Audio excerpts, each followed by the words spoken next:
Is your company culture the reason why you cannot grow? Think about it for a minute. Company culture is one of the most important things once you get to a certain size in business. And for all my business owners out there, entrepreneurs, I want you to ask yourself this question. Who are you? Have you ever thought about that question? Have you ever had any time to, taken any time to reflect, to self-reflect on who it is you are and what values you have around doing business and conducting yourself in the office, with clients, with staff, in the marketplace? You see, because if not done right and if not done correctly, then essentially, if you haven't gone out to craft your company values through a form of self-identity, through a form of identifying who and what the company is and what it stands for, then the culture can build itself, which is quite a dangerous place. And there's a lot of pain attached to that. I've seen it. I'll give you an example. One of our suppliers actually a while ago called us up and said, "Can you help us with recruitment?" I'm thinking, what do you mean? And they just said that you seem to find and hire such great people and keep such great people, and we're struggling to find good people and to make the right recruitment choices. And I sort of almost took it like a joke really, and sort of said, I'd be happy to help out. But deep down I knew that specific supplier I wouldn't be able to just tell them exactly how I recruit and they would, do it and get the same results. It wouldn't work like that. There has to be a fundamental element, a fundamental understanding, a shift in that business owner's mind that really gets and understands the power of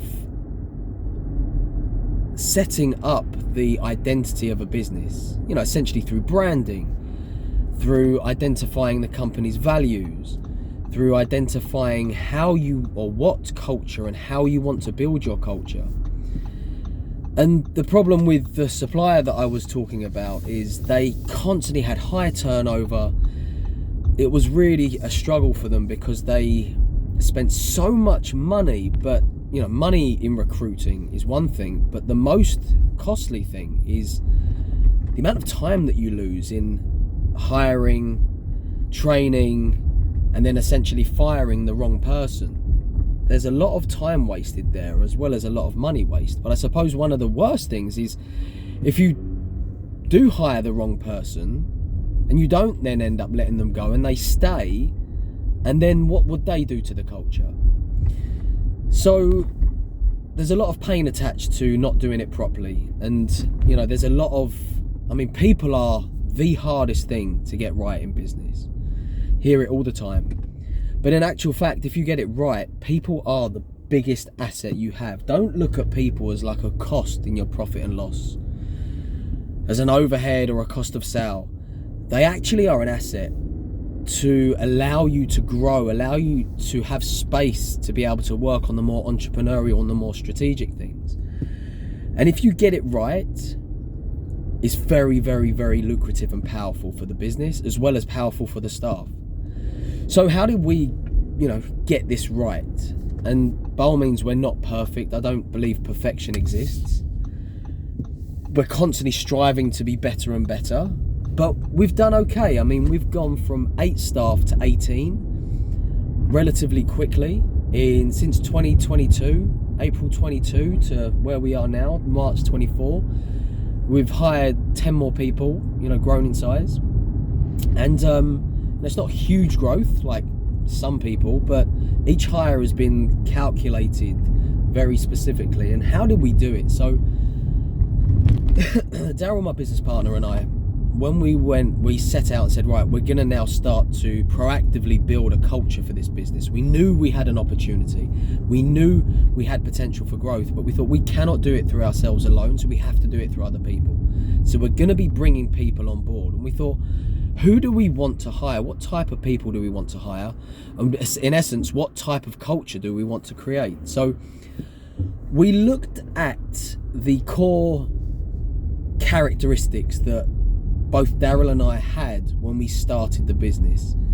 And what was it that made us, that got us to the point of being able to grow from 0 to 5 million in 5 years? And we came up with 4 key values. And these are personal characteristics that we were looking for from individuals that we would then hire. So the first thing was develop a growth mindset. We constantly strive to grow and learn and develop and consume content consciously around the areas in our business that we were struggling in or wanted to develop. So one of our values was develop a growth mindset. The second value that we thought this is the one thing that made us different was the value of make it happen. We weren't the sort of people that just waited for things to happen. Daryl and I built the business through making things happen. You know, he said there are 3 types of people in this world. One, the first is the one that makes it happen. The second is the one that watches what's going on. And the third is the person that says, what the hell just happened?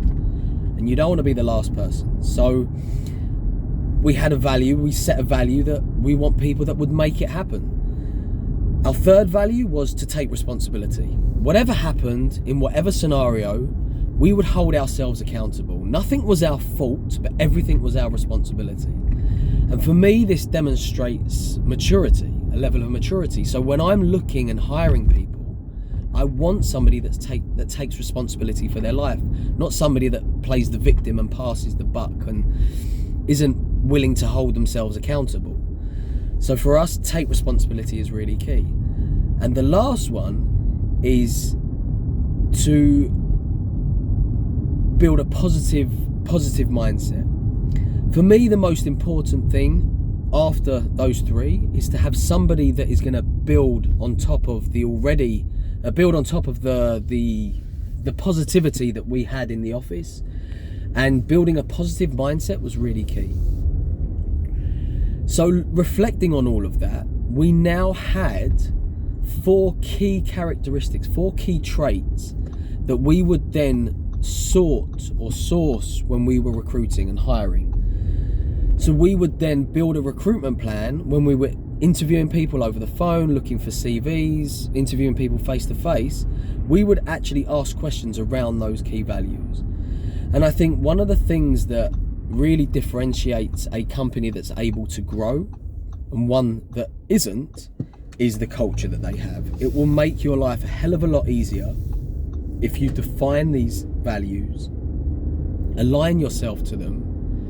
Who are you, essentially, as a business owner? And then say, right, I'm going to now source and sort the people that align to these values, as opposed to bringing people in and then trying to change them. Make the assumption that people don't change.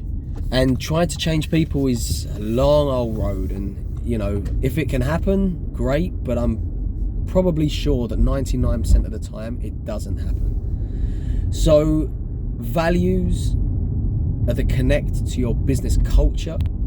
It will then determine your recruitment plan and hiring plan, onboarding plan, how you then manage people against these values, how really everything that allows you the space to be able to work on the most strategic task and the most important task is dependent on the type of people you hire. So don't take this exercise lightly. It's a foundational element to anyone wanting to grow their business. And look, if you're 2, 3, 4 staff and you don't really want great growth, you know, you don't want to pursue that growth, you want a comfortable business, then fine. But if you want something that's going to make a difference, you want something that's going to go somewhere, then I'd say really have a look at that. Take count of who you are and what culture you're building through the values that you set for your business.